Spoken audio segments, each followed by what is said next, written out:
E queste sono le tre cose da fare assolutamente, le tre tappe da fare assolutamente prima della fine del mondo in Gorizia e provincia. La prima è andare al Museo Santa Chiara di Gorizia per la mostra Francesco Giuseppe I, uomo, imperatore, patrono delle scienze e delle arti. Un'ampia selezione, le opere provenienti da prestigiose istituzioni nazionali e internazionali, da collezioni private che parlano, e stiamo parlando di 300 pezzi in sezioni tematiche per raccontare i ruoli di Francesco Giuseppe III come uomo, imperatore e patrono delle scienze e delle arti.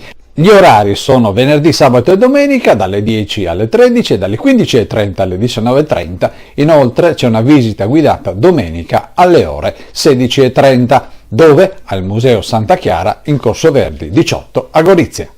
La seconda cosa da fare invece è andare a Gradisca di Sonzo per una notte al Cotton Club con la Trieste Early Jazz Orchestra, i ruggenti anni 20 e 30 in musica con la voce di Paolo Venier e i ballerini Tip Tap guidati da Michela Bianco. Per quanto riguarda il posto è il Teatro Comunale di Gradisca domenica 10 marzo alle ore 18.